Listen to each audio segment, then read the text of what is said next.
Salut à tous, j'espère que vous allez bien. Le Barça s'est imposé face au Rayo Vallecano hier soir, 2-1 grâce à des buts de Pedri et Dani Olmo.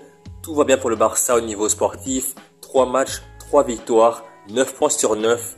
Mais, qu'est-ce qui s'est passé hier soir en fin de match? Marc Bernal s'est gravement blessé au genou. Résultat, rupture des ligaments croisés.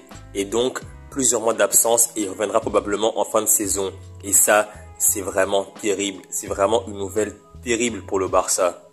Marc Bernal n'a que 17 ans, mais comme on le sait tous, comme on a tous pu le voir, ce mec-là a du diamant dans les pieds. C'est une vraie pépite.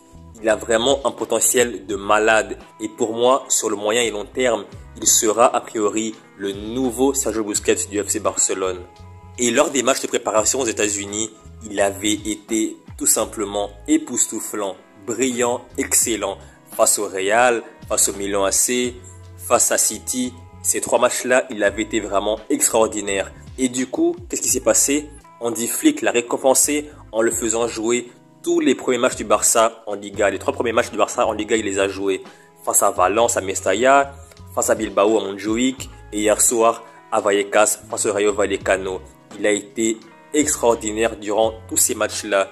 Mais malheureusement, comme je l'ai dit en début de vidéo, il s'est gravement blessé au genou sur une action anodine en fin de match avant le temps réglementaire. Résultat, rupture des ligaments croisés. Et ça, c'est vraiment terrible. C'est vraiment dommage. Il n'a que 17 ans.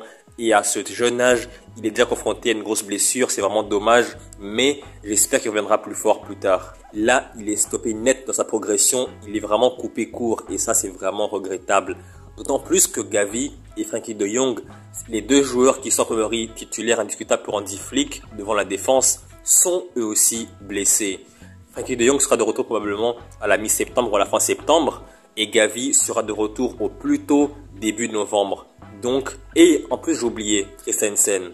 Lui aussi, il est absent pour au minimum 2 à 4 mois.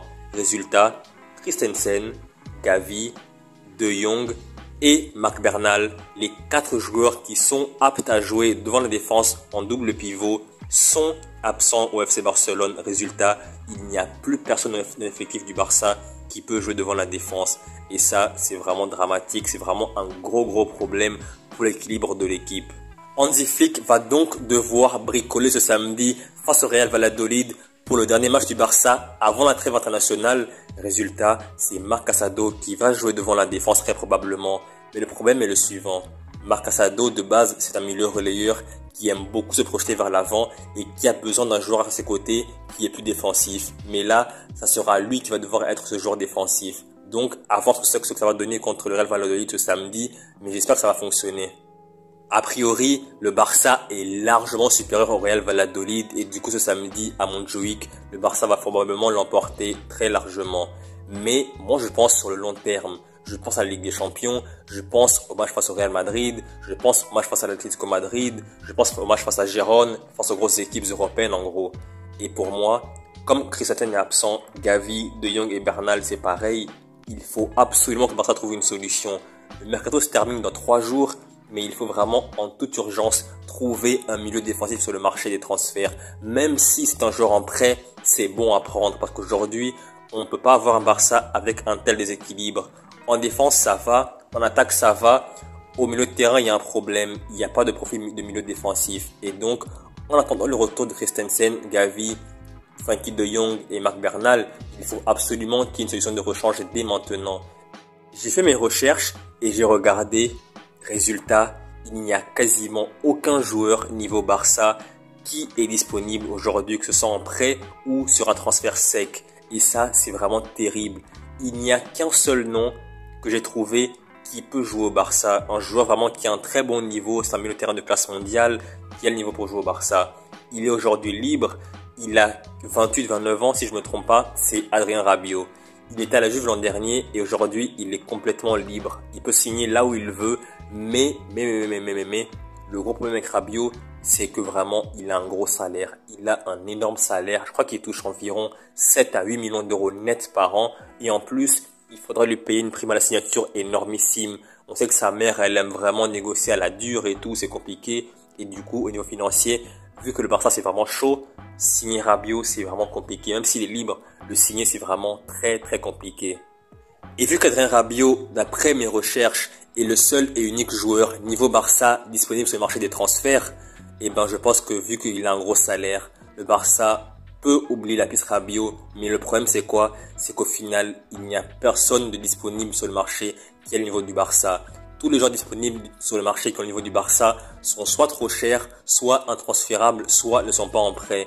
Et donc, il va falloir faire comme d'habitude le Barça ces dernières saisons, utiliser des joueurs de la Masia. Aujourd'hui, la seule et unique alternative à la blessure de Marc Bernal à l'instant T, pour moi, c'est Pau Prim. Pau Prim a 18 ans, il est formé au Barça, il a donc l'ADN Barça et il est un milieu défensif. Justement, c'est ce qu'on recherche, un milieu défensif. Avec le temps, on a vu que le Barça, en donnant sa chance aux jeunes joueurs, Lamine Yamal, Koubarsi, Gavi, Baldé, Fermin et compagnie, cette dernière saison, on a pu voir ces joueurs-là briller au plus haut niveau en équipe première. Et du coup, Pau Prim, il n'a que 18 ans et vraiment, c'est une solution très crédible pour jouer devant la défense en attendant le retour des blessés Christensen, Gavi, De Jong et Marc Bernal. Et en plus, admettons qu'il joue en équipe première du Barça parce qu'il y a tous ces blessés-là. Imaginons qu'il brille de mille feux et qu'il est vraiment très performant. Qu'est-ce que ça voudra dire? Ça voudra dire plus de concurrence. Ça voudra dire que même s'il est sur le banc, le Barça aura des joueurs très fiables sur le banc. Donc pour moi, soit Pau Prim monte en équipe première du FC Barcelone, soit le Barça part sur le mercato chercher Adrien Rabiot. Mais pour moi, honnêtement, la solution la plus sûre, c'est de prendre Pau Prim, le faire monter en équipe première du Barça. Il a l'ADN Barça, il est formé à la Masia. C'est un jeune joueur certes, mais on peut lui donner sa chance. Parce que de toute façon, tôt ou tard, ils seront de retour de blessure. Gavi, De Jong, Bernal et compagnie. Pour l'instant, Pau Prim, c'est une belle solution de rechange pour moi. D'après ce que j'ai vu, d'après les rapports que j'ai vus et les quelques vidéos que j'ai vues de lui, il a l'air pas mal. Après, j'ai pas vu un match entier de lui, mais vraiment des peu de choses que j'ai vues en vidéo et des rapports que j'ai pu lire. Globalement, c'est un joueur très prometteur et l'un des meilleurs milieux défensifs de la Masia. Et donc, lui donner sa chance, pour moi, c'est une bonne chose pour le FC Barcelone, plutôt que d'aller mettre de l'argent sur Rabiot au niveau du salaire. D'autant plus que lui, il va toucher un gros salaire. Donc, le Barça qui n'a pas beaucoup d'argent en plus. Donc, pour moi, une belle solution, c'est de donner sa chance à Pau Prim au FC Barcelone, l'équipe première. Seul l'avenir nous dira ce que Hansi Flick va décider, ce que le Barça va décider. Pau Prim va-t-il monter en équipe première? Vont-ils aller prendre un joueur sur le mercato? Eh bien, d'ici 3 jours, on sera fixé. En tout cas, personnellement, j'espère que Pau Prim sera le joueur choisi pour monter en équipe première et j'espère qu'il pourra y jouer beaucoup de matchs et briller au plus haut niveau. Et ça fera un Massian de plus au top niveau et qui joue bien pour le FC Barcelone. Et du coup, ce sera tout bénef pour le FC Barcelone sur le court, moyen et long terme. Donc voilà, c'est la fin de la vidéo. J'espère que vous avez aimé la vidéo et on se retrouve très prochainement pour une nouvelle vidéo. Salut et à la prochaine.